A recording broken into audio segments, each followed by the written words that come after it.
রায়হান কবির, বিশ্ববিদ্যালয় কর্তৃপক্ষের হঠাৎ এমন সিদ্ধান্তের পর সাধারণ শিক্ষার্থীরা কি বলছেন এবং হল ত্যাগের প্রস্তুতি কেমন দেখছেন? রয়্যাল কালকে যখন রাতে এই সংবাদটা আসলো, বিজ্ঞপ্তির পরপরই শিক্ষার্থীদের মাঝে বিভিন্ন রকম প্রতিক্রিয়া দেখা দেয়।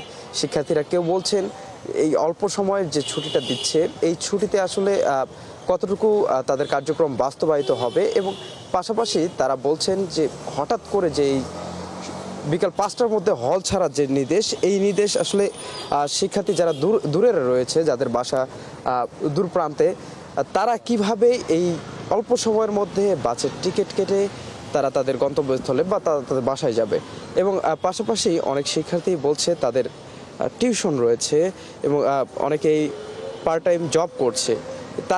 তাদের প্রশ্ন হলো যে এই যে হঠাৎ করে এই সিদ্ধান্ত নেয়া, এই সিদ্ধান্তে আসলে তারা এই 15টা দিন কিভাবে তাদের নর্মাল জীবনের যে কার্যক্রম সেটি চালাবে। পাশাপাশি হল সংসদের যে সকল নেতা রয়েছে, হল সংসদের নেতারা বলছেন তারা শিক্ষার্থীদের উপরে চাপ প্রয়োগ করতে চান না। শিক্ষার্থীরা যদি মনে করেন যে এই 15 দিনের যে ছুটিটা দেওয়া হয়েছে, তারা হল ত্যাগ করবেন, বাসায় চলে যাবেন, তারা যেতে পারেন। এবং কেউ যদি মনে করেন তার হলে থাকাটা জরুরি এবং হলে থাকবে, তারা অবশ্যই হলে থাকতে পারে। এ নিয়ে আসলে হল সংসদের যারা রয়েছেন তারা শিক্ষার্থীদের সমর্থন জানাবেন এবং শিক্ষার্থীরা যেমনটি চায় তেমনটি তারা প্রশাসনের সঙ্গে কথা বলে সেই সিদ্ধান্তই নিয়ে আসবেন। এর পাশাপাশি ডাকসুর যে সকল নেতৃত্বরা রয়েছেন তারা বলছেন যেহেতু মোটামুটি 5টি হলে বিভিন্ন রকম সমস্যা দেখা দিয়েছে, ফাটল এবং পলেস্তারা খুলে পড়ার যে ঘটনাটি ঘটেছে, এবং শিক্ষার্থীরাও বেশ আতঙ্কিত।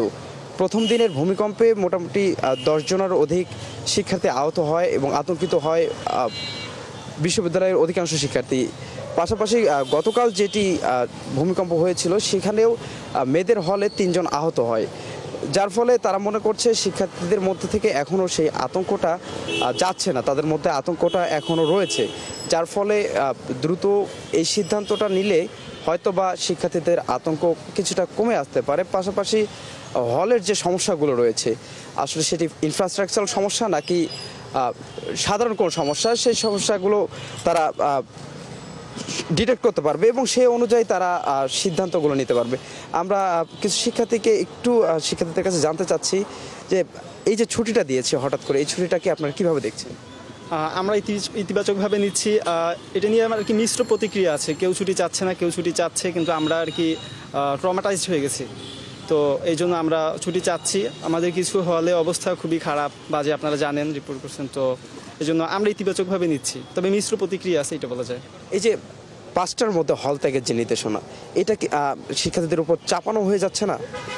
এখন চাপানো বলা যায় না, যেহেতু ভূমিকম্প এটা একটা আকস্মিক বিষয়। তো আমাদের সেফটির জন্য প্রশাসন করছে অবশ্যই, তবে সমন্বয় করা যায়। শিক্ষার্থীরা যেহেতু দ্বিমত পোষণ করছে কেউ, তো তাদের সাথে আর কি মানে সমন্বয় করার একটা যে সমন্বয়ের ব্যাপার আছে, এটা করতে পারে। রয়্যাল, আসলে যেমনটি শুনছিলেন, শিক্ষার্থীরা তাদের মিশ্র প্রতিক্রিয়া বারবার জানিয়ে যাচ্ছেন। কেউ বলছেন যে এই ছুটিটা তাদের জন্য প্রয়োজন ছিল, আবার কেউ বলছেন যেহেতু তারা বিভিন্ন কর্মে এবং তাদের টিউশন রয়েছে এবং ডিসেম্বর হওয়াতে অনেক শিক্ষার্থীর পরীক্ষা রয়েছে, তারা এই ছুটিটাকে ভালোভাবে দেখছেন না। তারা মনে করছেন বিশ্ববিদ্যালয়ের কার্যক্রম বন্ধ থাকলেও হলগুলো খুলে রাখাটা জরুরি ছিল। এই ছিল সর্বশেষ।